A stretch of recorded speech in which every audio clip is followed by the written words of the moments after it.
Hello and welcome to a brand new episode of Dylan Knows. It is episode 481, Cockroach Milk, and we'll talk about what that actually means here in a second. It is Saturday, January 7th, but it is 11:50, so in about 10 minutes it'll be Sunday, January 8th. It is presently here in Reisterstown, 32 degrees and partly cloudy, though. If you can get outside and take a look at the moon, though, the moon is absolutely beautiful. The wolf moon, it's absolutely stunningly beautiful, so it was nice. So we got going on this week, science, animals, sports ball, death, trailers, pickups, some anniversaries, not much, which is good. And a movie that surprisingly has a better Rotten Tomatoes score than The Godfather. So let's get into that real quick because it is chilly down here because it's 32 degrees and it's kind of what it feels like down here also.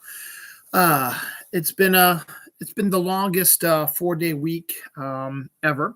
Last time I did the show was Monday, I believe, because I had off that Monday and we went to dinner and then came back. So this is a little bit shorter than usual, but the interesting thing is I ended my book. So I need to buy a new notepad to start over fresh again. So my very first one back here is episode 374. So over 100 episodes of Dylan Knows is in this book that I know should put on my notes on. So interesting. So some good and bad stuff happened personally to me this week. I should say technically today. First the good. My daughter, who is in the middle of working on her Eagle project, it's been a process. She was hoping she'd get it done in one turn, and then she was hoping she'd get it done in 2 turns, but then turned out she got it done in 3 turns.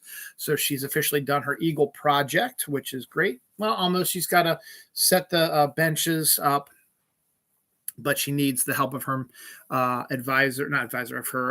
connection at the Irvine Center up here in Reisterstown or Owings Mills area to help her. And they're going to do that on Wednesday, I believe. So that'll be good. So that's over and done with. So now she just got to do a couple more things for merit badges, and she'll be officially an Eagle Scout. So I'm very proud of her, obviously. And she's very happy for doing that. And she it wasn't just one of these little, she covered everything. She's hit everything she needed to. Now it's just when she finishes the merit badge, she's got to go through like a little bit of a interview process and so on and so forth. That could take a little bit of time, but she should have everything ready by later this year. So she should officially become an Eagle Scout later this year, which is outstanding. Bad news. It seems weird calling him this, but technically it's what he is. My Uncle Glenn passed away today. I say it was weird because he married my Aunt Terry about 10, 11 years ago.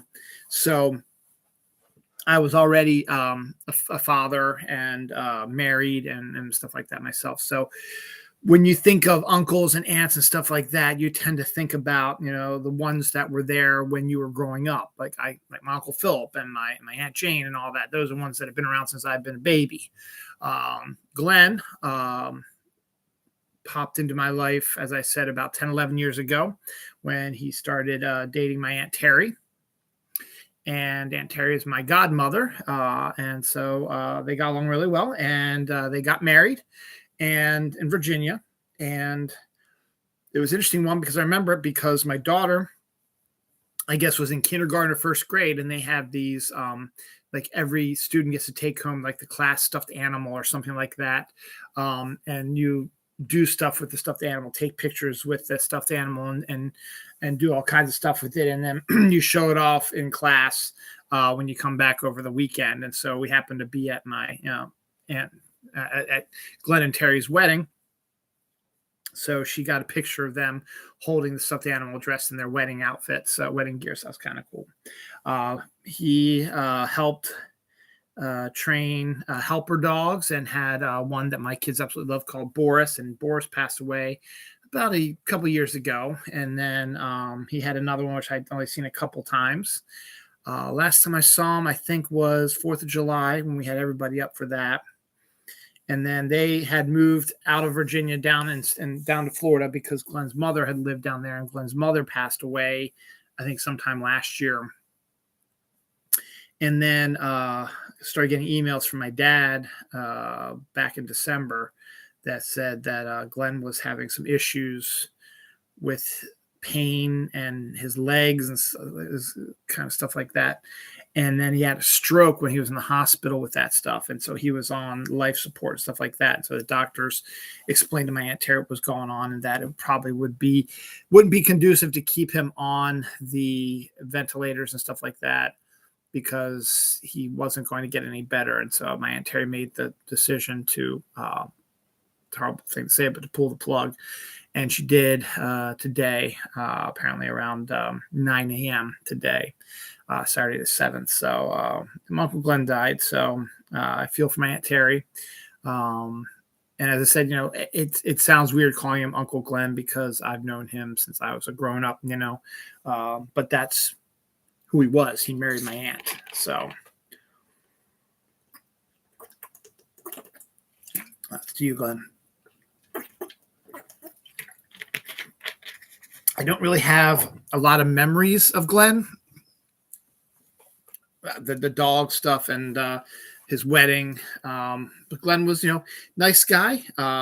Liked to talk sports, but we didn't really interact all that much, which was fine because I have a big family, and I have kids that were young, and they're the youngest ones there, so I have to keep them entertained during these boring family get-togethers because there's nothing to do.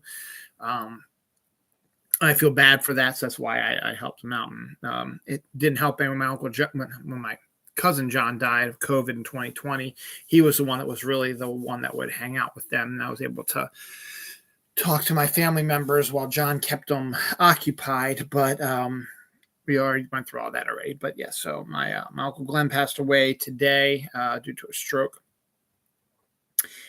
Feel for my Aunt Terry. She'll be back up. I think they're going to bury him in New Jersey, which is where he's from, I think.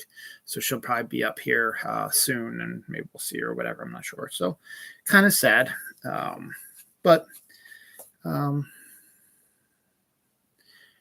much I can say or do about that. That's just, and it sounds awful, but that's, that's life, and I don't want to sound like an asshole, but, when you have a stroke and some other medical issues, it's not conducive to keep him alive if he's not going to get any better. So my Aunt Terry did a strong thing, did a hard thing to do. And that's all I have to say about that.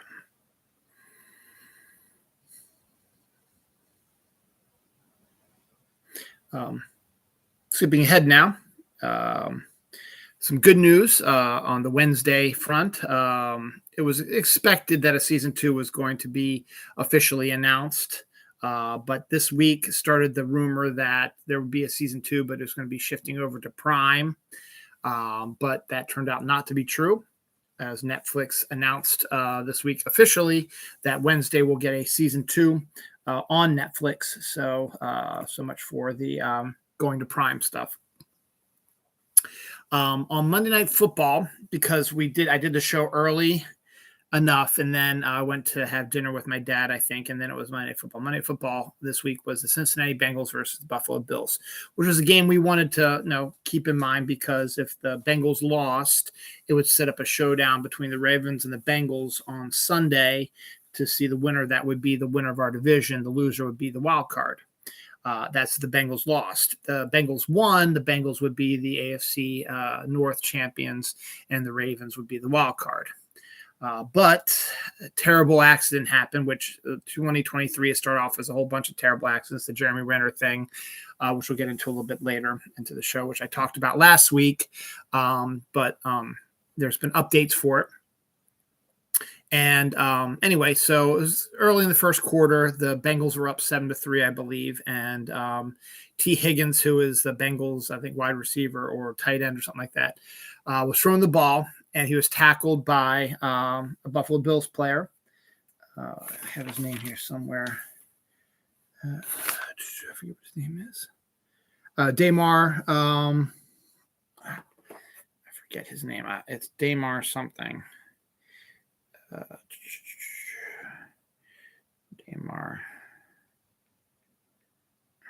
Damar Hamlin. That's what it was. Tackled T, and then after the tackle, he stood up, and then he collapsed to the ground again. And he wasn't moving, so they had to give him CPR for 8 to 9 minutes while the ambulance got there. Ambulance came and took him right away to the local hospital, which was only 2 minutes from the Cincinnati stadium. And obviously, we don't know what was going on in there, but we believe that they were continuing the CPR or compressions or whatever. Excuse me. And so they postponed the game, and they were going to try to figure out, the NFL was going to try to figure out they were going to play it again, because it did have playoff implications for both teams, because the Bills won. They could have gotten the number one seed in the AFC and stuff like that, and other things as well. So so they were going to wait to see what happened, but obviously the players were all shocked by seeing that happen, so they canceled the game, and the Bills went back to Buffalo, leaving Damar at the hospital because they didn't want to move him, obviously. So that became the big story of the week. This week, everywhere.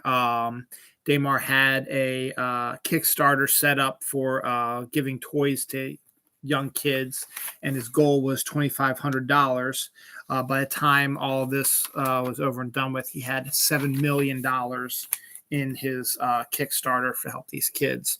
The NFL, all the teams gave money to his charity, and they all kept an eye on stuff, and it was just a big story.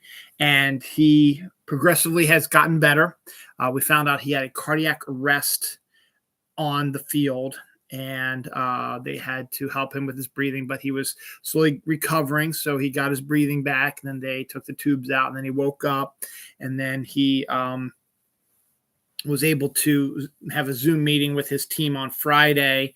And then Saturday, because it's now officially Sunday, Saturday, he sent out a tweet, thanking everybody for that, and so on forth, and say he'll be back, and so on and so forth. So it's getting better, but the playoff scheme has gotten a little bit more crazy now because of that, because they don't want to replay the game, and they had to figure out it's the next to last week of the season. This is the last. No, that game was part of the next to last week of the season. This is the last week of the season, and the playoffs start next week.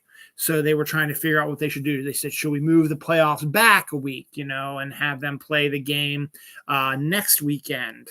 And that would determine seeding and stuff like that. But would that be fair to those two teams, because they would be the only ones who have to play, and then they'd have to probably turn around and play another game literally the next week, whereas all the other teams had to bye along with the number one seed, if it was Kansas City, and then they would get another bye after that as the games played, and then they would skip that week because they get a week off between the last playoff game and the Super Bowl for the Pro Bowl. That was an option.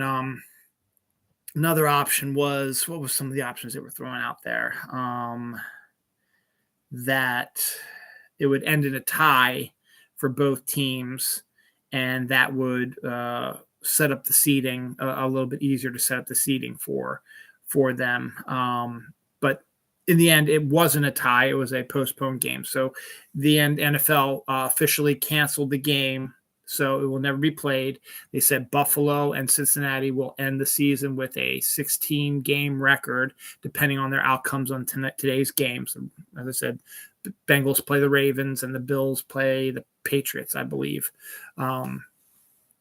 So they have, they will only have 16 games to their record, so their winning percentages will be better than other ones. So that officially made the Cincinnati Bengals be the AFC North champs. So they are officially the AFC North champs. No, it doesn't even matter what happens in the game today. If the Ravens somehow miraculously beat them, which they're not going to, the Ravens will get their asses kicked today. But if they somehow miraculously beat the Bengals, that still would not make them the AFC North champions due to a worse record, because the Bengals had only played 16 games and the Ravens had played 17, blah, blah, blah. And they had lost more games than they won, so on and so forth. You know how it is. So now this is where it kind of screws the Bengals over a little bit. So if it ends up that the Ravens have to play the Bengals in the playoffs, which is a very good possibility, depending on their seeding and stuff like that, to make it more fair, because that would really only happen, I guess, if the Ravens beat the Bengals, because that way they would have beaten the Bengals twice in this season. And then they would have to go ahead and they figured that we should give them a home game, which honestly I don't think would really make a lot of sense. If you're the AFC North champ, you should automatically get the home game, despite the fact that you're playing one less game and despite the fact that you lost to the same team. It doesn't matter. So, but the NFL decided that home field advantage would be determined by a coin flip. So the Ravens could conceivably get a home playoff game, which would screw the Bengals, who won the AFC North division, but with one less game. It's all kind of sort of complicated. And then there's something else about they're trying to find a neutral site for the AFC Championship game if the Bills or Bengals make the game. Either or makes the game. And because it wouldn't be fair for the other teams who played a full 17-game season, if the teams that only played a 16-game season and worked their way to the championship game would get this little extra, window break or whatever. So they don't want to give them home field advantage, blah, blah, blah. It's kind of a confusing sort of thing. But regardless, that's what's going to happen. It's going to be dependent upon a lot of stuff. But honestly, I don't think it's going to happen. In the end, I think what's going to happen is the Ravens will get their asses kicked today, and the Bengals are going to be fine. They'll get their home playoff game. Could they be playing the Ravens? Absolutely, probably. But I don't think they would need to have to do a coin flip, because it would have flipped the season series. If the Ravens miraculously won the game, I still would be okay with the Bengals getting the home game, because they are the AFC North champs, despite the fact that they had one less game. It's all confusing. But in the end, it doesn't really matter, because the Ravens are a really bad team right now. They have a lot of other issues going on. We have a good defense, but our offense is just sputtering, and that's not enough to help. A good defense needs at least an offense that's going to score more points than the opposing team. So we'll see what happens. But right now I'm going into the game that's going to start in about 13 hours. I'm going to go into the game expecting the Ravens to lose it. So I'm not hopefully going to be as stressed out about it. Though I know probably that somehow if the Ravens somehow get ahead and we get to the third or fourth quarter and they're winning, I'm going to start freaking out that the Bengals are going to come in and win it from them, because the Ravens have been winning. But I know in my heart and heart that the Ravens are going to lose this game anyway. So it doesn't matter. This might be why I've been losing viewers. I'm down 2 more viewers. I'm not down to 93 viewers now. But my take on also the other big story this week was the new Congress came into session with the slim Republican lead in the House and the Democratic lead in the Senate. And the first order of business is the new Republican majority has to pick a Speaker of the House, and that's vote. And Chris McConnell, not McConnell, whatever the fuck his name is, I don't know what it is. I could care less right now because it doesn't matter. Really, really wanted the Speaker job. He was so sure he was going to get it that he moved his stuff into the Speaker of the House's office. But when they went up for the vote, Kevin McCarthy, that's what it is. When they went up for the vote, though, he wasn't getting any of the votes. He did not get the majority of the vote. He got a lot of votes, but he didn't get the majority of the vote. And the Democrats are also vote for that, the House person, and they voted for a really good, the minority whip or whatever the minority House guy is.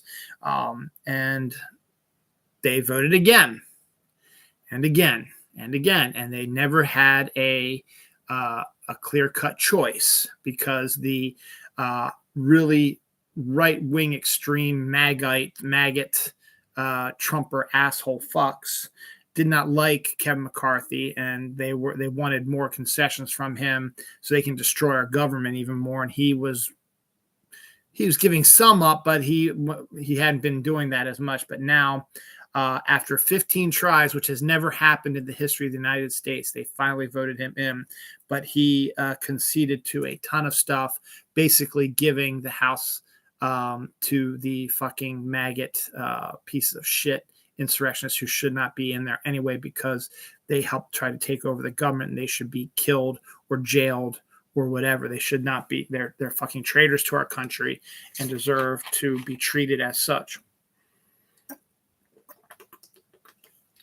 Not making laws that are hurting people. That's for a whole nother thing, but it was funny that it took 15 tries for this guy to become Speaker of the House. And the Democrat beat him pretty much every time in votes, so he didn't have the majority either. So just kind of a weird little thing, but that's over and done with. And so we're going to see how this shitty government is going to run now for the next 2 years. And then we have to go through all the stress of, hey, you got to get out or the end of the world's going to come. And we'll see what happens. Fun.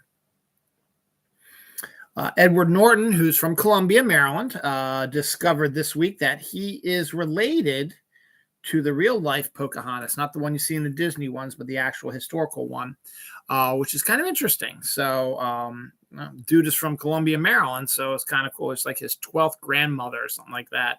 So his great grandmother was Pocahontas, which I think is kind of funny, but interesting. Noah Schnapp, who plays Will Byers on Stranger Things, officially came out as being gay this week. Again, no big deal. Who cares? It's a non-story, but they tend to like these sort of things, considering also that his character is trending to be gay when we get into the 5th season in 2024. But him and his friendship with Millie Bobby Brown are the stuff of Instagram legend. So it's kind of fun to see that. And now you can kind of understand why Millie Bobby Brown was comfortable with him being around all the time, despite the fact that she's seen some other guy. You know, a lot of people were speculating that Noah was in love with Millie Bobby Brown and she might have been kind of in love with him, but had this other boyfriend. But also at the same time, we learned that Noah was really good friends with her boyfriend also. So you're going to like, okay, they're just good friends. But now it kind of makes a little bit more sense because she probably knew that he was gay and that's why she was so comfortable around him. So that's fine. Again, it doesn't really matter, but okay. Newly discovered Crotonivis jui is a bird with a T-Rex skull, which they believe is the missing link between how most people believe that dinosaurs evolved into birds. And this is like the missing link that shows that there is a mid-evolution. Like with Pokemon, you have the dinosaurs, the mid-evolution, and then birds. It's like, how did that happen? They didn't know how that happened, but they were speculating, scientists speculating that's what actually happened. And now we have firm proof that there is an evolutionary step that they took with this bird. The what is it again? The Crotonivis jui bird with a T-Rex skull and a bird. So there's your evolutionary thing. Speaking of evolution, cockroach milk, which is the name of this episode, is supposedly the new superfood of the future. Superfood is like avocado and stuff like that. And I was like, how? I mean, it's the joke from Meet the Fockers. It's like, you know, if it has a nipple, you can milk anything. It's like, so how they milk the cockroaches? And even then is what would cockroach milk taste like? And why is it a superfood? So, but this is a story that came out. I was like, it's the superfood of the future. So you might want to step up to it now and start trying it. I was like, oh, I don't think so. Scientists are crazy. Scientists have put human brain tissue in a mouse's mind, and it responded to stimuli. So that was science at its best, I guess, as doing stuff like that.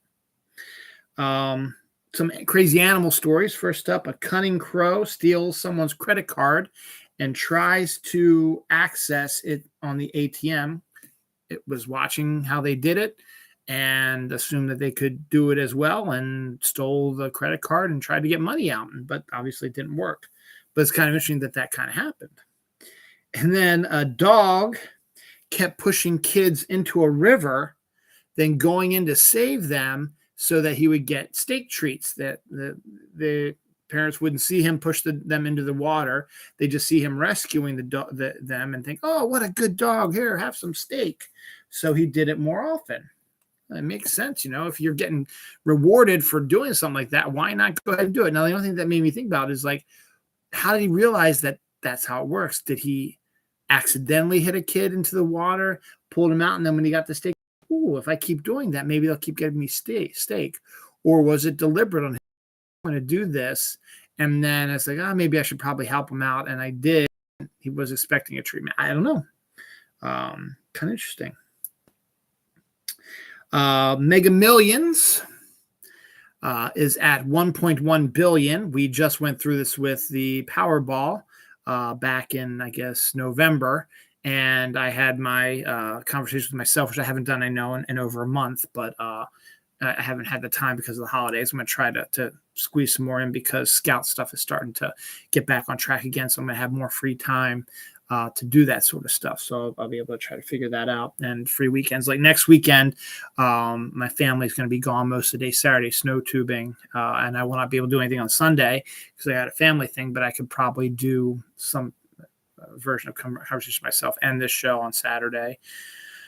And then the weekend after that is free. And then 2 weekends after that, they are going camping. They're camping, so I can probably do one then too. So we'll find out. But yeah, Mega Millions is at $1.1 billion. So we're up there again.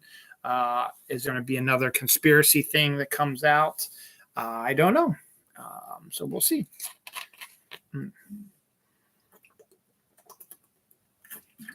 Again, 1.1 billion would be brilliant.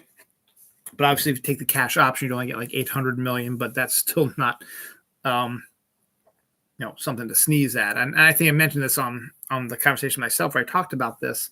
It's like, you got to think about that, the first thing I would do if I won would be to pay off all my debts, down, pay off my house, my car, my credit card bills, and maybe even make repairs to the townhouse here.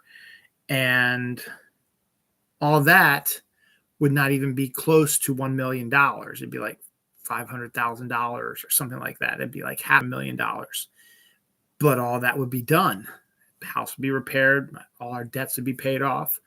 And then, if you want to add a bunch more to college funds and, trust funds for the kids, stuff like that, again, that adds probably only another, depending on what you do, 200 to 300, maybe even, that might take you up to about $1 million of like $89 million or $890 million. So it's now $889 million you have. And then if you decide to create a house or something else I want to, which could take upwards of, let's just say maybe $15 to $20 million to build the way I want to, perfect plot like that. Now you're down, oh my God, I can't believe I only have $860 million. You got to think about that. Then you got to take out taxes as well. That's going to be about like $100 million there. So that's $760 million. What are you going to do then? $760 million. I don't know. But you've got everything you really, really want. Put some money into charity and stuff like that. Okay, that might be another $1 million. So now you're down to $759 million. What? Oh, give some stuff to family if you can. Okay, let's knock all that. Chop that down to, let's say, $720 million. What? So just think about that. That's what gets people to keep buying these tickets, because if they can buy this stuff and they do everything they want to do, they don't go crazy with it, but they do everything they want to do, you're still going to have more money than you know what to do with. So good luck. I'm contemplating doing it because we are starting to have some financial stuff right now with Christmas, and our cushion from our tax return is finally where we were using that for the most part, was paying off our mortgage every month, stuff like that. But we got some other stuff, but we do have some other things rolling in there. So we'll see what happens. You can play as Spider-Man's dead uncle's gravestone in the new Spider-Man video game in this new mod. So instead of you being Spider-Man, you'd be Uncle Ben's gravestone. I don't know why would you want to do that, but there you go. Some movie stuff here before we get on the next page. First up, the Renfield trailer, which Nicolas Cage as Count Dracula showed up, and we get a general idea of what it is that Renfield is a guy who is Dracula's assistant, basically. And in this movie, if he eats a cockroach, he gets a portion of Dracula's power. So he's able to become kind of like a superhero. But then he kind of wants to get away from Dracula, but Dracula doesn't want him to go away and stuff like that. So it looks like a crazy, wild sort of film and looks kind of interesting. So it might be an intriguing one to check out eventually.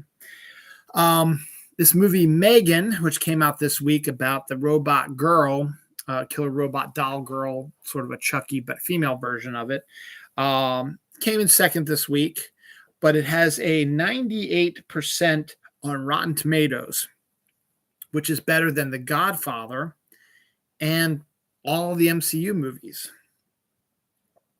And now they're contemplating is like, that's really, really good. And maybe she could be the next version of the Terminator. This was just on someone made it as a joke, but they said that could be a whole series of movies with Megan being like a Terminator sort of character. So, but at the same time, I'm not the biggest believer in Rotten Tomatoes because they allow review bombs, and that makes movies that appear to be more badly critiqued was just from sore-assed Snyderverse bro fuck faces, and Zack Snyder himself, the shithead that he is, trying to make him look more superior than he actually is, which is the definite position that they're obviously maggots as well, Republican pieces of shit, Trumper type things, but in the movie world, they're absolutely pieces of crap, and that's why I don't trust Rotten Tomatoes. And plus, I never really trusted reviews anyway, because a viewer could absolutely hate a movie and you could love it. Like I think Gene Siskel and Roger Ebert hated Home Alone. I love it, and I think everybody else loved it. It made a shit ton of money, and it was huge, and it was a great movie.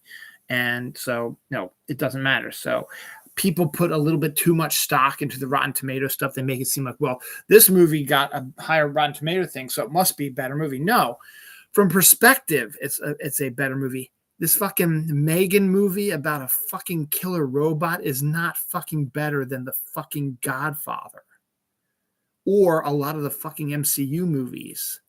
It's a fucking schlocky PG-13 horror piece of shit movie about a fucking doll that's been done before, but now you're doing it a different way.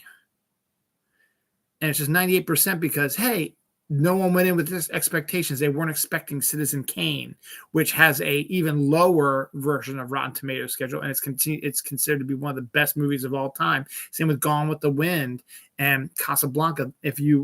And they've done this before, where they've done like sort of Rotten Tomatoes classic. Some of those movies have much lower Rotten Tomatoes scores than you'd think they would. But these movies are considered to be some of the greatest movies of all time. Megan is not a fucking greatest movie of all time. It's a fucking horror robot shit show movie. And it's absolutely flummoxed that, that's where Rotten Tomatoes is just kind of fucked up about stuff. So moving on from that. Moving on from one fuckface to another. Avatar 2 is profitable. It's surprised the living shit out of me that there are still so many people who absolutely love it, that it has crossed the $1 billion threshold. It has passed Top Gun Maverick as the top grossing movie of the year, which also boggles my fucking mind that either of those two movies was as high up as they were. And here's the funny thing about this. Jim Cameron's been a fucking dick face about all this shit lately.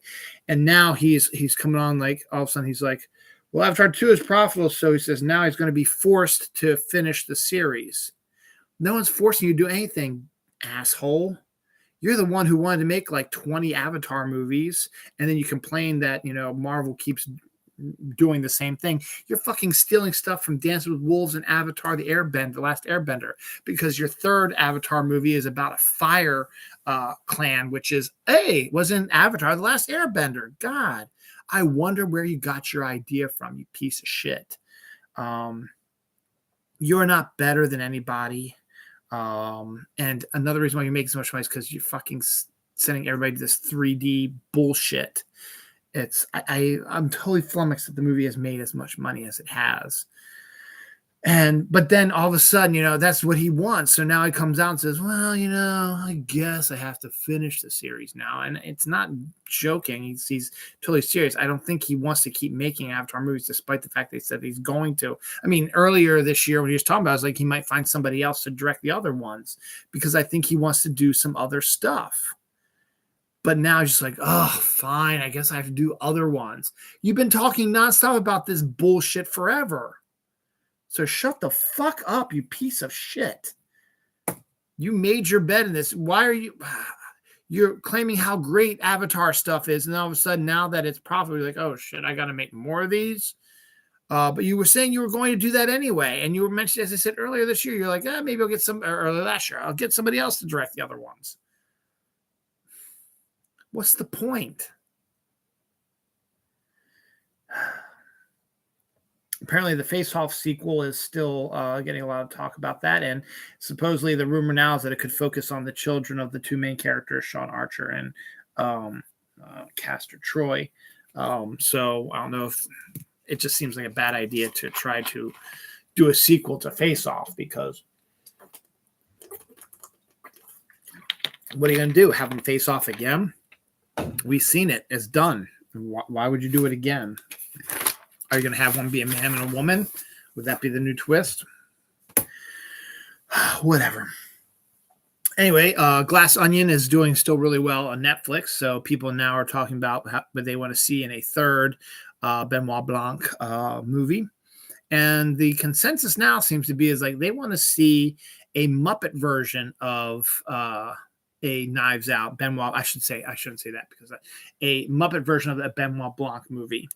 To have Benoit Blanc be the only human character and all the Muppets be the characters, and let there be some sort of murder mystery or whatever amongst Muppets, and he has to solve the crime, and he has to, maybe like Miss Piggy. Well, no, Miss Piggy would be one of the suspects. Would have like Janice or something like that be like his assistant or something like that. So you can have another female assistant like he's had in the other two. So that'd be kind of funny to see if they're going to do that.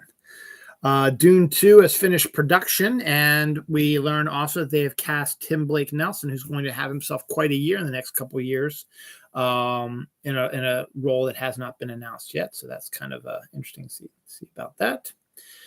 Ridley Scott's Gladiator sequel, another movie that does not need a sequel, but hey, we're getting another one. Gladiator sequel has cast its lead in Paul Mescal, who I don't know who that is, but he was in some sort of movie that just came out or whatever. I don't know. Christopher Waltz is in a Prime TV show. The first trailer for it, called The Consultant, has come out, and looks okay, but it's not something that I think I'm going to probably watching, but it'll probably be one of those that is going to be huge, and the Golden Globes and the Emmys and all that are just going to like a Severance and stuff like that, which, came out of nowhere and just blew everything away. And now here we are again.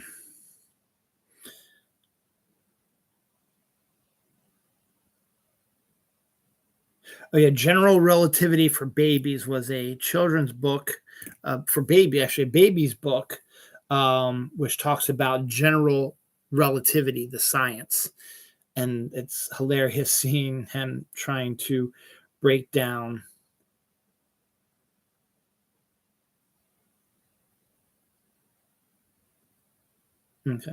to break down the theory of relativity for babies. Taiwan seniors are joining League of Legends tournaments, saying video gaming is good for the mind. So we have these elderly people who are enjoying gaming because it supposedly helps keep stave off dementia and Alzheimer's. So that's kind of cool for that to happen. The You People full trailer dropped this week. It comes out January 27th on Netflix. That's the movie that has Jonah Hill, Eddie Murphy, Julia Louis-Dreyfus, David Duchovny, and we get a better idea of what the storyline is. We kind of got a good idea about it. Is that white Jonah Hill, who's also Jewish, meets black actress. I don't know what her name is. Black female. Don't know the actress' name. And the two of them strike up a relationship and get into a relationship, and then it progresses to where they want to get married, but they haven't met each other's parents yet because each other's parents are crazy insane because that's the way they are.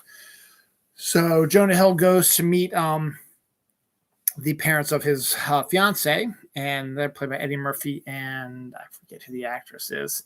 And they're full on Muslim, and that's kind of funny. And we know how, Louis Farrakhan hates the Jews, and now we have a Jewish, and he's white, so they don't like that as well. And then Louis Dreyfus, David Duchovny play the parents of Jonah Hill, and they are strictly Jewish, and they are very typical crazy white sort of people. And then when the parents meet, it all becomes crazy. It's just it looks like a very cringeworthy film. Just from it's funny. Kenya Barris is directing it, but it just seems it's going to be like a cringe funny, where the comedy comes from the fact that you have a Jewish family who's white and a Muslim family who's black having to meld together, and just all the issues that come from that. It sounds kind of interesting, but at the same time, just kind of like, I don't know if I want to watch it now because it is going to be kind of cringe. Humans were skinning bears to wear their fur 320,000 years ago. Last week, we learned that they did boating a lot sooner than normal. So now we have more proof that they were skinning bears earlier than we expected as well. Speaking of that, and I just thought of this as well, so I figured I'll just cover it right now. We're supposed to get some snow later tonight, about 7 o'clock, 8 o'clock tonight. It shouldn't amount to anything. But this span of days from like Friday to like today, back in 1996, Maryland, Baltimore got hit with a fairly heavy snowfall. I think it was like 20 plus inches of snow. Could have been more than that. And I remember distinctly because that's when I started working at the bagel shop, and we had just opened this week. We opened January 2nd, something like that. And so this snowstorm hits, and my boss, he had a Jeep and I walked. So we had some employees and other employees we had to get there, but we were the only shop opened during the blizzard. So people who are out and about trying to get out of their house to do something or find something to do would discover that this brand new bagel shop was wide open. So they would come in and they would get bagels and coffee. And we got to be so popular that we got on Channel 2 News and stuff like that. So it was a happenstance that happened on opening week. And because of that, we got a lot of recurring customers. So we were successful for a while there. I was in the job for about 2 years, but still, it was a experience. Excuse me. So I just remember that. Doritos is releasing a new flavor this week. It is sweet and tangy barbecue chips, so I wouldn't mind trying that myself, but we should start seeing that in grocery stores now. We did have the brown sugar frosted Pop-Tart coffee creamer is now out in grocery stores now. I bought some and tried it today, and verdict is it doesn't taste like anything. It's like the sugar cookie one they do. It doesn't taste like anything, so don't waste your time on it. Maybe tomorrow's or later today's coffee will be better, but I didn't taste anything. No brown sugar, no whatever. Buffalo Brussels sprouts. So you have buffalo chicken wings, stuff like that, but now you get buffalo Brussels sprouts where you fry up, I think you fry up Brussels sprouts in a ball and dip them in buffalo sauce, and you've got buffalo Brussels sprouts. No, thank you. We have some Nobel Prize stories. This is something that hasn't happened. I got 2 Nobel Prize stories. First up, the physics Nobel Prize winner. He won the Nobel Prize by proving that the universe is actually not real. Okay. We'll go with that, sure. The math Nobel Prize winner was a woman, and you'd think that's not such a big deal. Yeah, it is. It's the first time a woman has ever won the math Nobel Prize in its history, which is mind-boggling to me. I cannot believe that something like that could happen, and that's a bunch of bullshit. But the fact is, it did happen. So now we're in good shape here. So that's good. I talked about the new Congress coming in. So when you get sworn in, you get your choice of whatever book you want to swear. You don't have to swear in on the Bible because remember, not everyone is fucking Christian, you pieces of shit.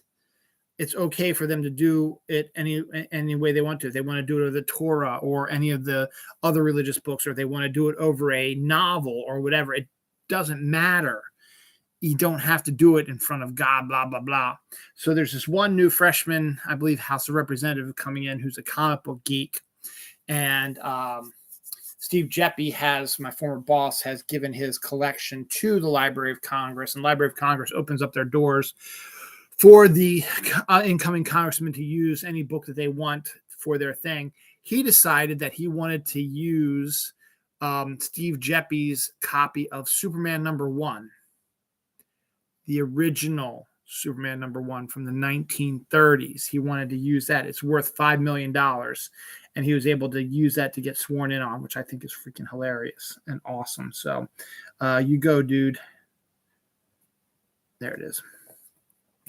Sarah Michelle Gellar, my girl, one of my multitude of girls I got, is coming up in a new show called Wolfpack, which should be only on Paramount or Peacock, one of those two.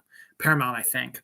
But she's now the veteran TV / veteran actress. You know, whenever you try to do these shows and you got a young cast, you try to get veteran actors and actresses come in. So you think about that sort of stuff and you go back and you think about, you know, who the veteran actors are they bring in for the shows that we enjoyed and stuff like that during that time. And it's hard to believe now that Sarah Michelle Gellar, who we kind of grew up on or whatever, is now considered a senior member and a thing. But because of her experience on Buffy with that whole Joss Whedon bullshit, she, being the veteran coming in, realized that she needs to protect her young castmates, because she's, as I said, she's a veteran. It's her job to take care of these young kids because that's what the veterans do.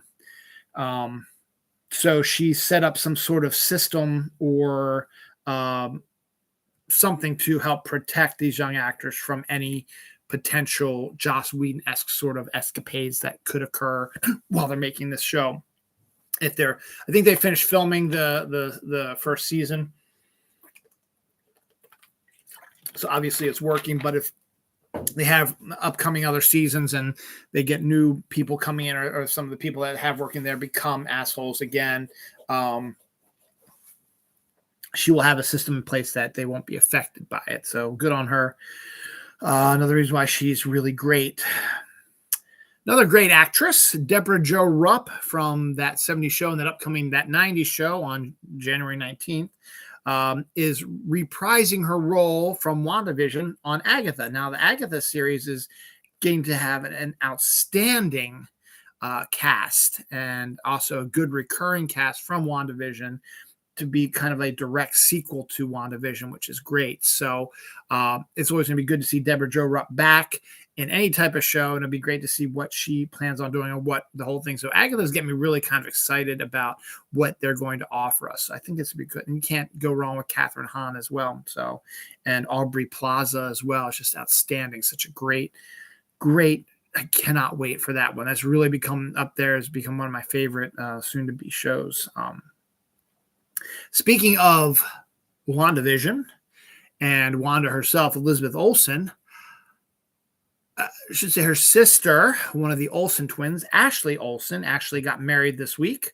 So congratulations to her. I'm pretty sure that her sister Elizabeth Olsen and her twin were also there and to watch the wedding. So good on that as well.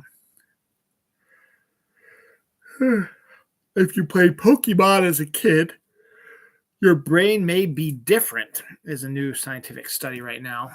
And that's doesn't really mean much. You know, video games have a way of restructuring the way you think and do things, and particularly like hand-eye coordination. And that's the one thing that a lot of people, yes, if you overdose on video games, it can be a little problematic. But at the same time, though, it makes your hand-eye coordination absolutely outstanding, which could benefit you in the future. So that's kind of an interesting little story as well. Um, Adam Sandler and Jennifer Aniston are back in Murder Mystery 2, which I think will probably be out probably this October from Netflix. If not before then. But they had the first, just a couple of pics released for first look at it to see what's going on. It didn't really show much characters and stuff like that, and also showed you, hey, we actually did make it, isn't just a rumor. So that'll be coming up really soon here too. Streaming TV shows have become the wave of the future for big actors. I mean, it's kind of interesting sort of way how things have come around a little bit. And I talked about this before, where over in England and Britain, they can get big stars to come and do TV shows for their British TV shows over there, because their windows are only 6 to 8 episodes. And then they go on hiatus for like 2 years, stuff like that. Before they do another new series, so they can keep working on their movies and other stuff, and usually pop it. Then they come back and do a more complex character and do that. Now that was the way Britain was doing things. Now the way America was doing things up till streaming started making its thing was they would do the 22 episode TV shows, and barely any huge stars at the time would take roles in them because they'd be trapped doing this show forever. But then there would be, and it was a perfect avenue, as I was talking about with Sarah Michelle Gellar being able to become sort of a veteran. It was a perfect opportunity for actors who hadn't really, who've been or getting sort of past their prime, to stay relevant and have a steady paycheck. They know their movie roles are just not, coming together, or, other things can come up that changes things like that. I'll talk about that in a second. But they realized then that, hey, TV might be the way to go because it's a steady paycheck and we get exposure, and we're out in the public eye again, and we can keep saying, hello, we're here. And you get a little bit of chance to be able to play someone more your age, because, the movies and stuff like that focus more on young and sexy things, and even TV shows somewhat, but you still need to have that veteran presence so they can be that veteran presence if they want to and still make money. And then and that sort of changed in the 90s a little bit, where you started to get some other bigger actors to do it, but they did it for other reasons. Michael J. Fox comes to mind here because he left Family Ties in the mid 80s. He didn't leave it. It was done, and became a huge movie star. And then he had the Parkinson's thing, but he was still able to keep working at a high level in movies. But then when he was making The Frighteners in New Zealand, he realized how much he missed his family and seeing them, stuff like that. So he decided he wanted to do a TV show which he could stay around his family, and it's constant and not be traveling that much. And he can do it in his, where his family is, so he could see them all the time. So that's why he did Spin City. And then Robin Williams, before he passed away, decided to take over The Crazy Ones with the aforementioned Sarah Michelle Gellar, because he had been doing a ton. He'd won Oscars, and he'd been doing a ton of movies. But his first real appearances was in television, and he kind of missed it. And he was looking at the way television was now, and was like, I want to do something like that.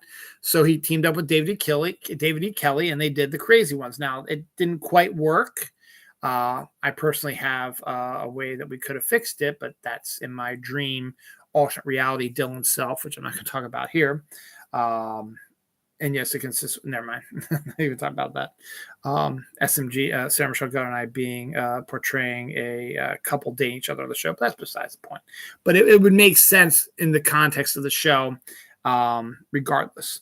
But it just didn't work out there. So now we get entering to, as I said, the British have been doing this for a while. They've got the big stars to come out and they do these TV shows because they can do, just take about a few months of their time and basically make like a 6-hour, 8-hour movie, and then they're done for like 2 years. And they can go back to doing their regular career stuff. But then it's a way to make money, a way to stay out there, stay relevant.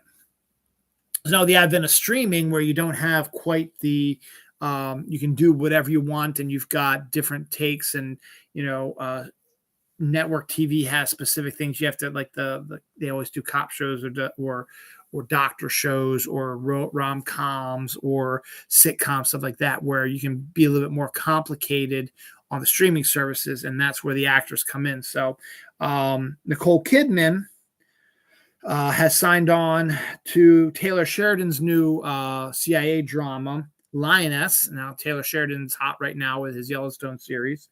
So now he's going to get away from Yellowstone and do a CIA thing, and he hooked up with Nicole Kidman, which is good for her. And Jake Gyllenhaal will be teaming up with Ruth Negga in David E. Kelly and J.J. Abrams' Apple TV show, Presumed Innocent, based on the novel by Scott Turow, which was made to a movie with Harrison Ford. So it's kind of a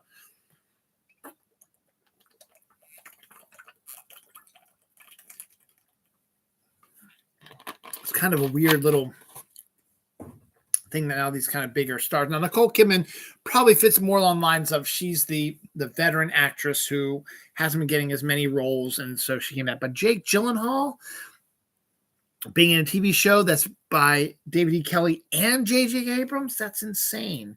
And it's based on a Scott Turow novel, so that's wild. So we'll see what happens with that. Let's see. Trying to find if I can get a theme together here. TLC's Chili is dating Boy Meets World and Joey Lawrence sibling Matthew Lawrence, and that's making all the 90s kids wet themselves because that's two 90s icons are now hooking up together. Nicolas Cage will not return as the voice of Spider-Man Noir in the Across the Spider-Verse movie, so I don't know if he's going to even be in it or if they've recast. I'm not exactly sure. All I know is that Nicolas Cage will not be appearing in Across the Spider-Verse when that comes out in June. Joe Flacco, former Raven, who was a monster in January when he was with the Ravens, is now going to get a chance to be a Mr. January with the Jets. Joe Flacco will be starting the last game of the season for the Jets. The Jets did not make the playoffs despite having a strong start. People were thinking they were going to do it. They didn't. And they have a quarterback carousel going on right now. Zach Wilson, Mike White, and this other guy who are all terrible. And meanwhile, you had Joe Flacco, who was steady and started the season off, and you were like 3-1 with him as your quarterback, and you decided to go with these younger guys who fucked you over. But hey, that's besides the point. Anyway, Mr. Joe will be starting against the Jets, or starting for the Jets this week against the Dolphins, I believe. And Tua is out again with concussion, so they're starting their weird backup. I don't even know who that is. Young backup as well. So that's going to be the battle of the backup quarterbacks. I think Joe Flacco should be able to rip the Miami Dolphins a new asshole because it's Joe fucking Flacco, dude. So we'll see if this could be the last game that he ever plays. There's rumors that he might be hanging up the cleats. And more than likely, he will probably sign a one-day contract with the Ravens and retire as a Baltimore Raven. I would not put that past him. So I wish him luck. I always liked Joe. I think he sort of got screwed a little bit with the whole Lamar business. And now with the whole Lamar business being a piece of shit right now, not necessarily Lamar himself, but he's not helping matters, but just the shit show is what I probably should say that is going on about him. It's just would be nice to keep him around, but oh well. Chicken hair clips. So if you love chicken and chicken nuggets, stuff like that, you can get hair clips now that look like you have pieces of chicken in your hair. Yeah, it's a real thing. And I don't know what the fuck it means. Again, I'm just going to do this. I think there's some deaths. I'll do deaths each page, so I'm not going to do them all at one time. But Walt Cunningham, an astronaut who tested the Apollo 7 lander and did so much. He died this week at the age of 90. Earl Bowen, who was the slimy shrink in both Terminator and Terminator 2 movies, and probably did some other films as a character actor, but those are the two he's most known for. He passed away this week as well. And Gary Guzzo, as a comic industry guy, he passed away this week as well. There's a couple other deaths, but I'll get to those when I get to the other pages. Anniversary. There's two anniversaries we're going to discuss this week. The 75th anniversary of the Riddler is this year. It's not this week particularly, but it's this year. And I will mention it again when it's actually his 75th anniversary. But the Riddler is my absolute favorite Batman villain. I absolutely love the Riddler. I'm writing something with the Riddler in it right now, and I've dressed as the Riddler every Halloween when I give out candy because I love the idea of the Riddler, and I think that they absolutely destroyed his character in this new Batman movie, which is making me very hesitant to see it because what I've seen of it, he looks absolutely nothing like the Riddler that I'm used to. Same with Jim Carrey's portrayal of it was absolutely shitty as well. He was playing as Joker Light, which was not who the Riddler is. The Riddler's not insane. He believes he's the smartest man in the room, and he acts like it. He's not Jim Carrey crazy, or I'm gonna fucking kill you, man. That's what the two Riddlers that we've seen in the movie so far are. No, he's a very slick, con man sort of type who believes he is the smartest person in the world and that you're all stupid pieces of shit. The only good version of the Riddler I've ever seen is the Straight Outta Gotham music video, which was a parody of Straight Outta Compton.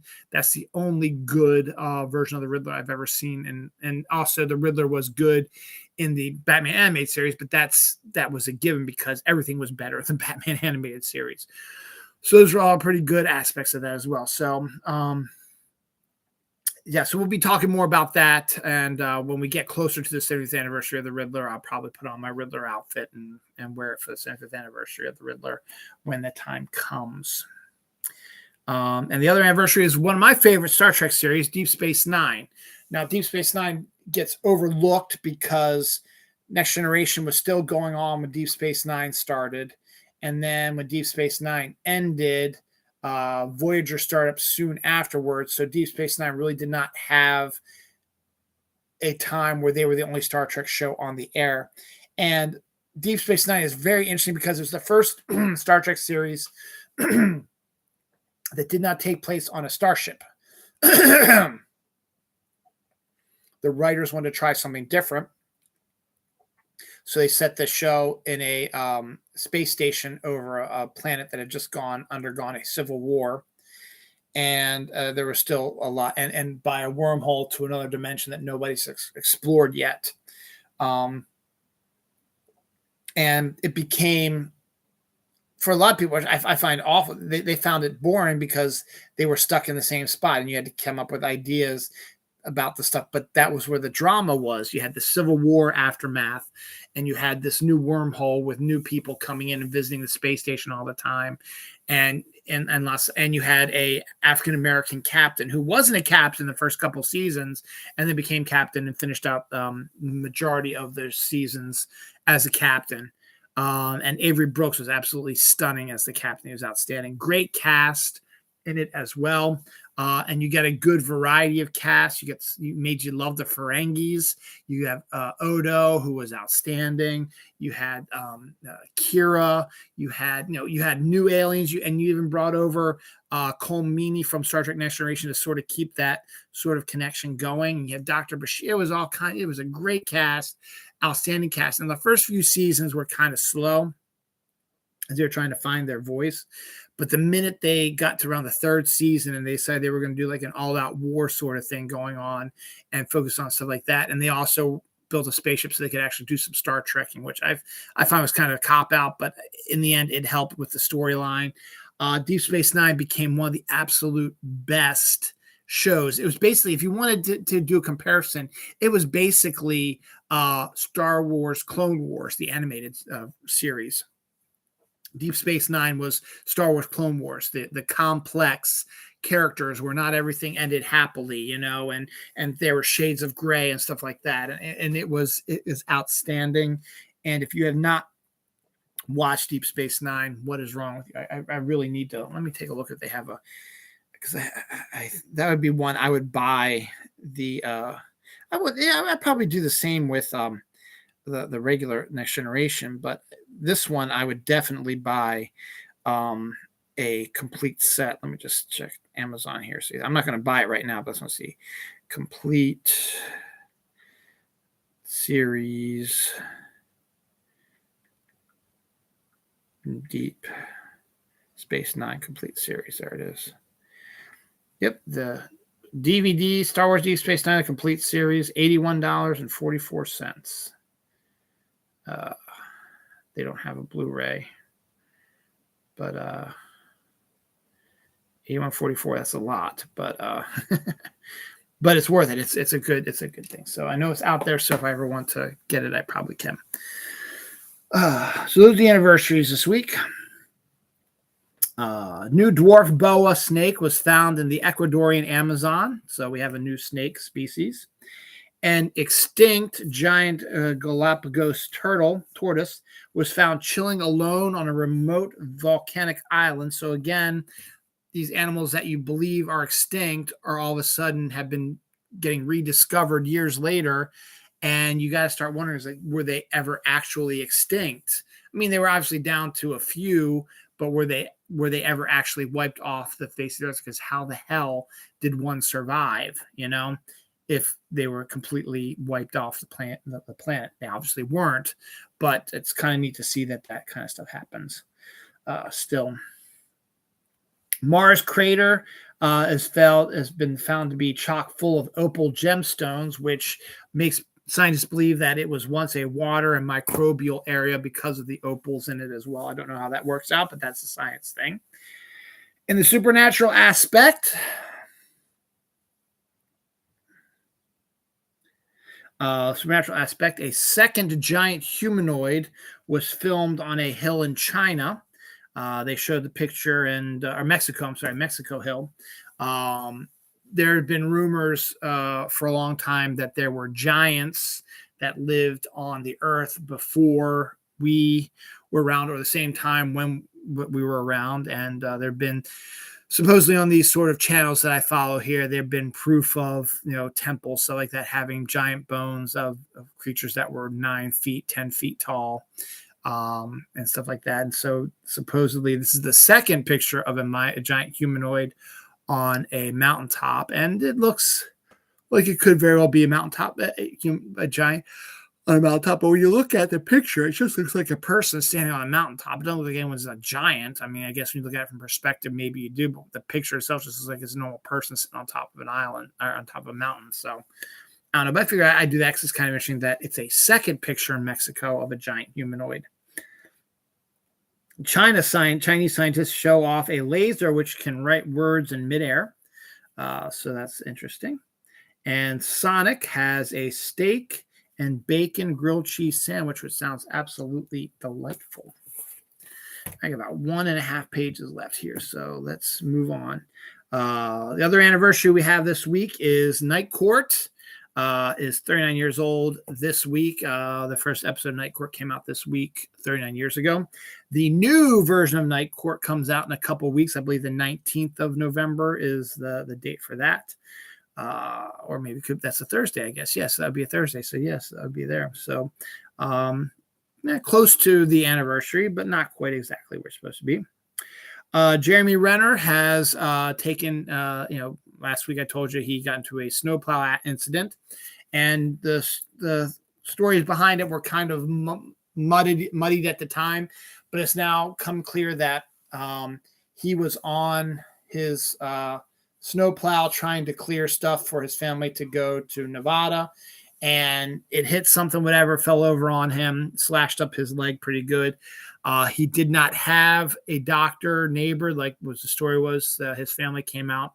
They tied a tourniquet on him and tried to stop the bleeding. They called the ambulance and they took him to the hospital. He had a couple surgeries, and he's released a couple of pictures on his Instagram showing he's still alive and well, still not in great shape, but he's still here though. So he keeps showing that stuff. He showed one of him with the tubes up his nose and bruised and bleeding a little, and remnants of bleeding and stuff like that, and not shaving, stuff like that. But he gives him the thumb up, and then he showed another photo of his family giving him a massage, sort of hair washing, which was kind of interesting to see that. But he's doing much better, and it's good to see that the two people who got hurt at the beginning of the year are recovering pretty good. Evil Dead Rise trailer popped out this week. It looks absolutely scarier than ever, but a good return to the Evil Dead franchise. Keira Knightley and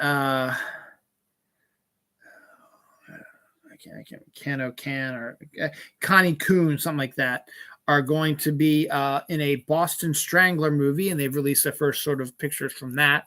Didn't know there was a Boston Strangler movie in the works, but apparently there is.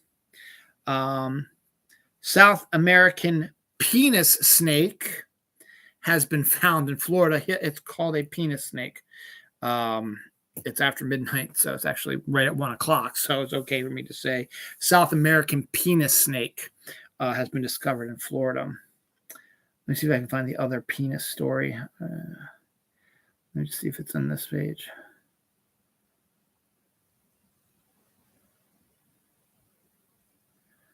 Okay. Well, that's something else. So, a UK town. It's kind of penisy. A UK town cancels its New Year's fireworks for a walrus who happens to be in the area, but the walrus turns around, masturbates, and then leaves. So they canceled their fireworks to try to help him out, and he sees this, masturbates, and leaves. So I did not know walruses could masturbate, but that is, that is what they said.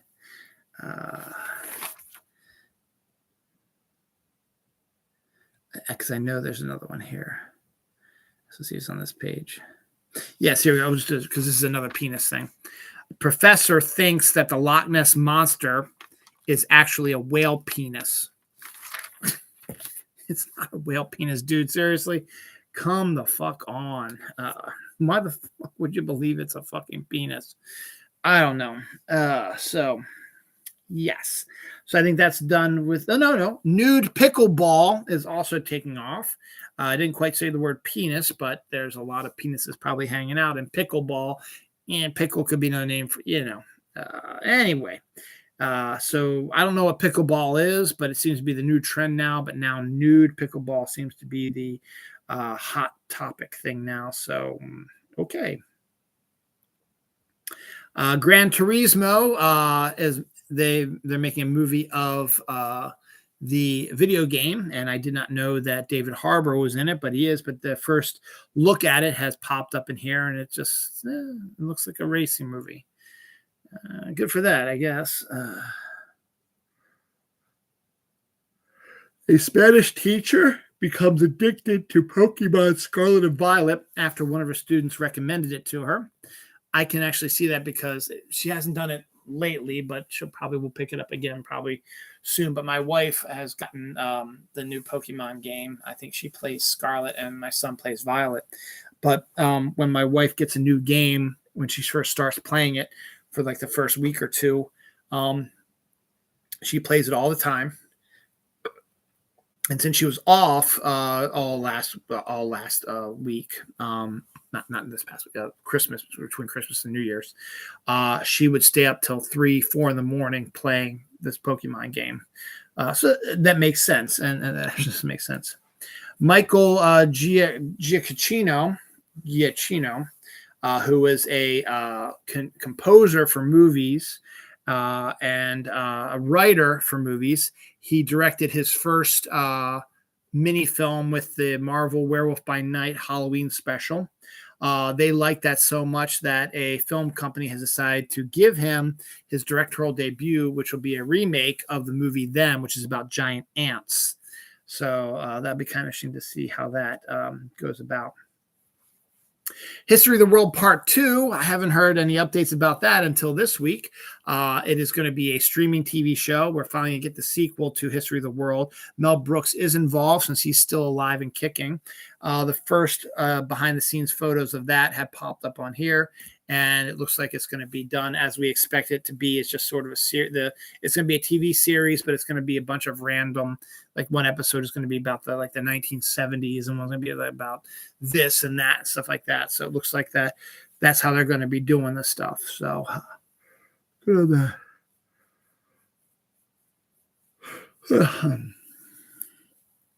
Leonard Whiting and Olivia Hussey, who were 16 and 15 respectively when they filmed the 1968 version of Romeo and Juliet for Paramount. Well, the actors are now suing Paramount for sexual exploitation over the nude scene in the film that was made in 1968. And I don't know if that's, I guess, why would it take so long for them to bring up this lawsuit. But I guess it's one of the things that I guess could happen eventually. But it's kind of an interesting little story that did come up this week. So, Florida man fakes his death for 20 years because he thought the police were after him. Found out this week, they've never been after you, so you faked your death for nothing, son. But he's a Florida man, so you expect that. Friends is getting their own coffee creamer. They're getting the Friends Manhattan Hazelnut Mocha Creamer from International Creamers. I'm not a big hazelnut fan, but there's a friend of mine from work who is, so maybe she'll take it. We'll see. Duncan Hines has a Dolly Parton fabulously fudgy and caramel turtle brownie mixes. They are now out and about. So if you want to make stuff like Dolly does, I guess she doesn't put her name just on anything. But Duncan Hines has these 2 brownie mixes that have Dolly Parton's name on it. Now you can go get them at your local grocery store.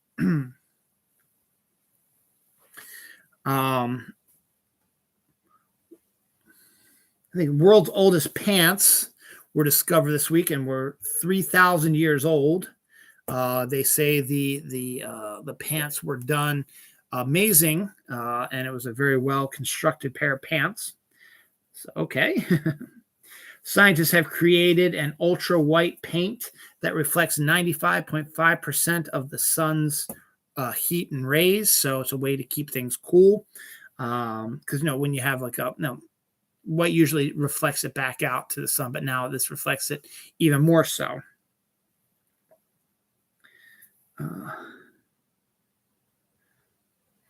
Talking about Friends, conversation hearts for Valentine's Day are coming out this year. So it's like we were on a break and how you doing and stuff like that will be printed on the candy hearts that you usually get around Valentine's Day, but there'll be a Friends version of it. So you'll be able to get that now.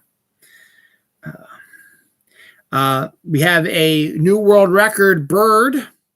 A bird has the world record for flying the longest without stopping. This bird has flown from Alaska to Australia without stopping. I don't know how they realized he didn't stop, but the Guinness Book of World Records says this is the actual record, and this bird has it. Boston Dynamics sues the competitors that put guns on their RoboDog. Remember the RoboDog they created is supposed to help with other stuff? Well, Boston, I guess a competitor to Boston Dynamic decided to put a gun on it and make it into a weapon because, of course, why not? Because America's fucking stupid. A bizarre ant colony has been discovered in an abandoned Polish nuclear weapons bunker.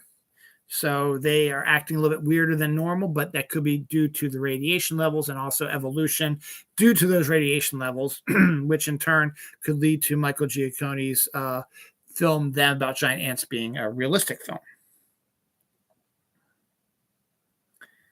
film.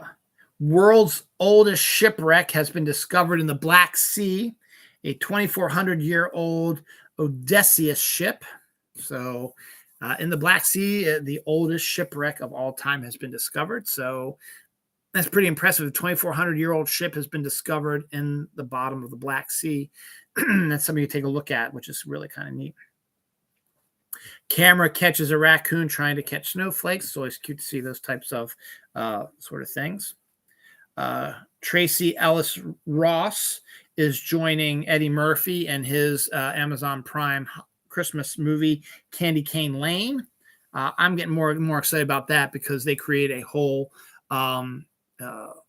movie lot for it, and it's going to use kind of the Mandalorian sort of thing, which is sort of a put them build a whole community around this thing. So see what a Candy Cane Lane is going to look like. It'd be kind of neat.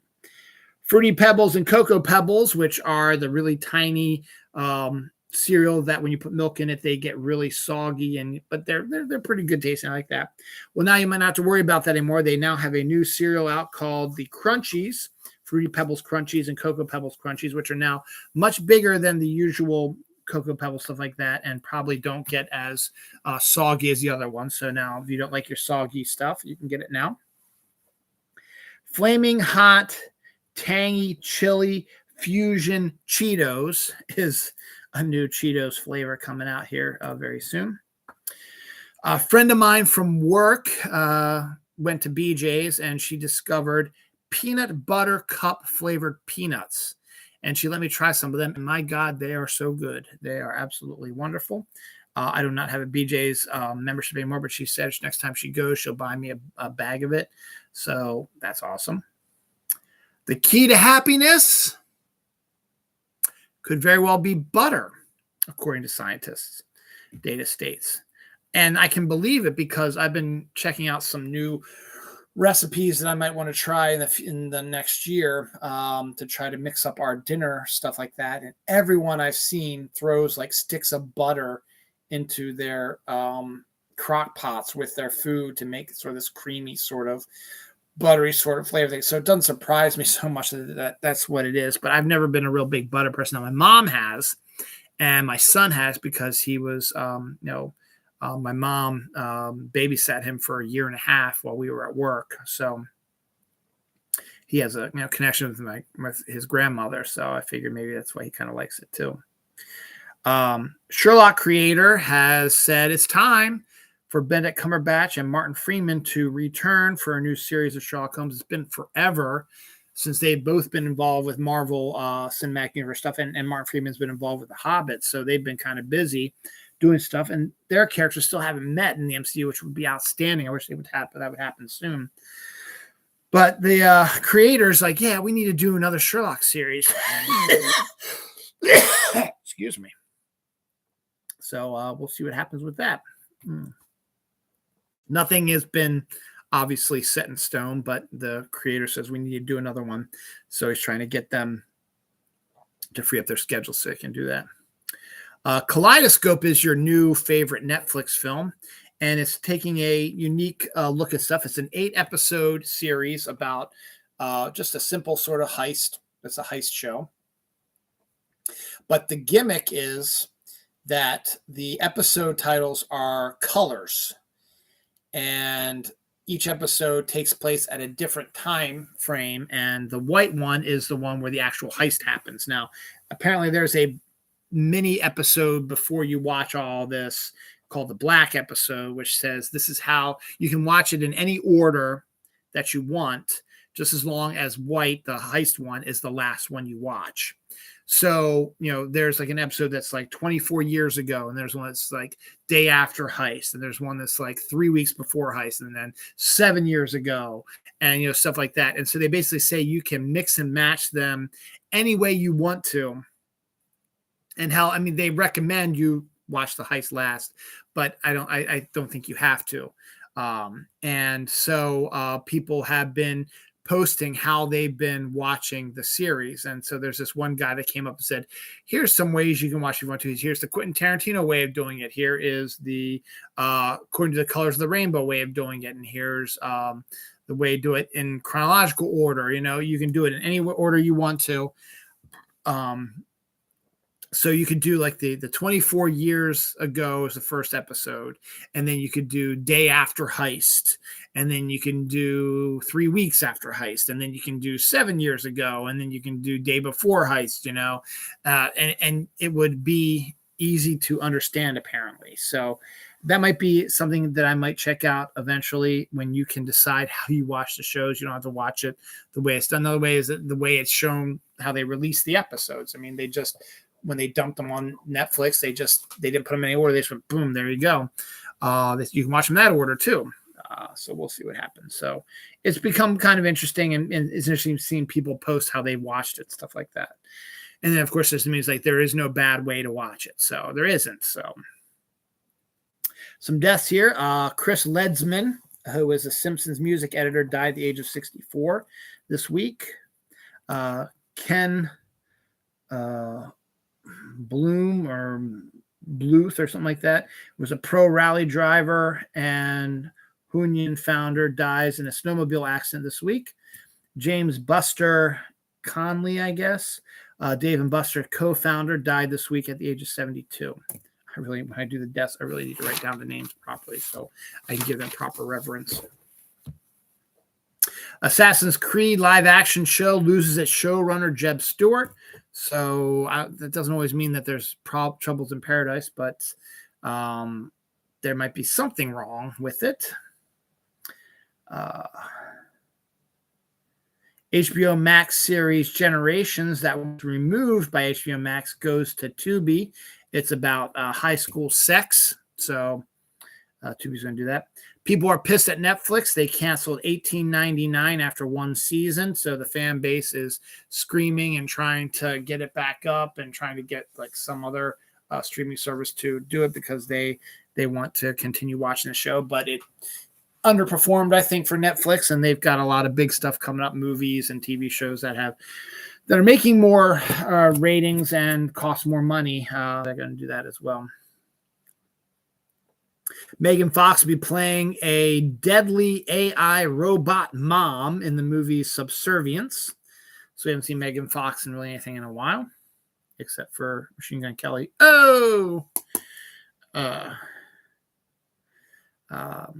Texas high school golf team cancels its practice after encountering a strip club tournament.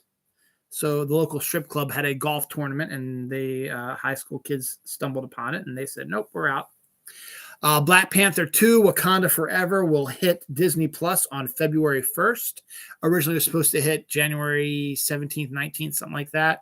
But they have shifted it now to February 1st. The Challenge, the first film to film in space on the Russians on the International Space Station, gets its first trailer. It is a Russian film because they're the first ones to film up there since they basically run the ISS up there.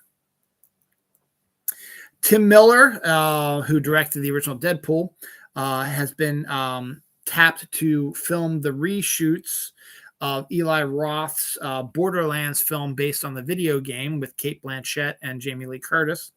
The reason why is not anything awful or terrible. Eli Roth has not been removed from the movie, as the rumors are going. It's like, why would you get this person to shoot the reshoots and not the director who directed it? Well, the reason is because, I don't know if you remember, but Quentin Tarantino and Robert Rodriguez did a movie called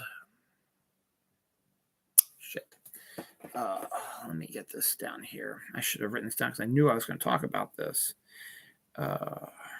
Robert Rodriguez. Robert Todd. No, Rod. There we go. Rodriguez movies.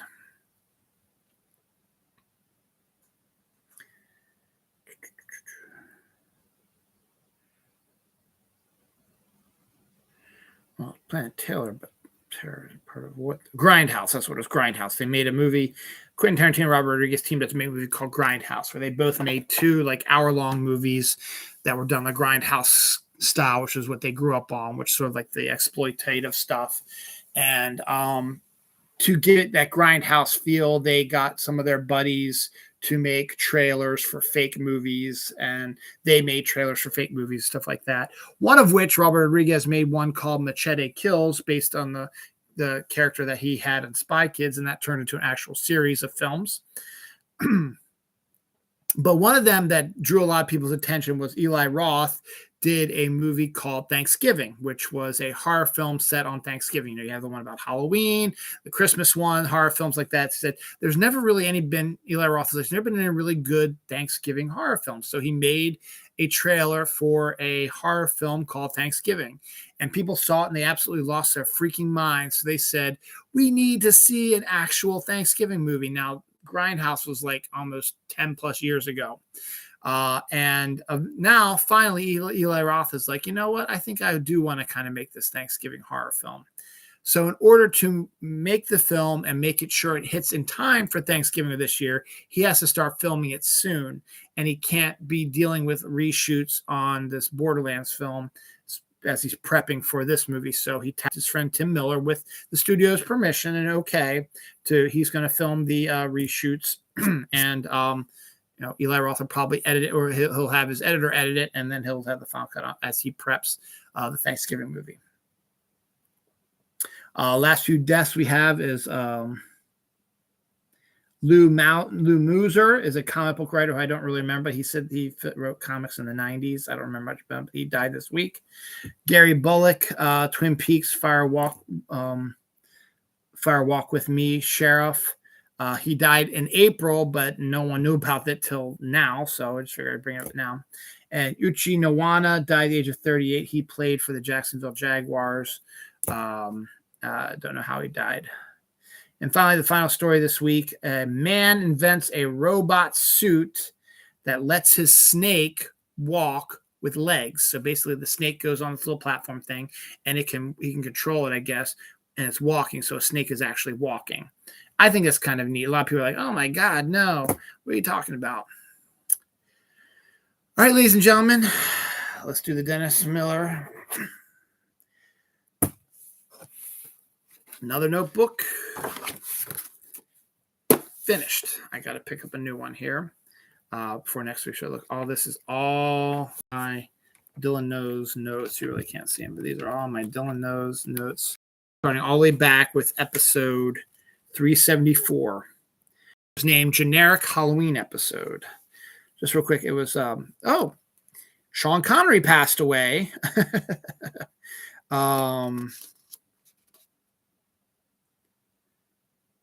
Let's see. Tiny Toons reboot coming. Blueberry Pie Oreos. I remember that. Flying Babies. Baby Gorilla Born by C-Section. Willy's Wonderland trailer, which was Nicolas Cage fighting the evil animatronics. Titanic is sending an SOS signal every 6 years. That's kind of creepy. NASA spots 200-mile-long spirits and elves on Jupiter.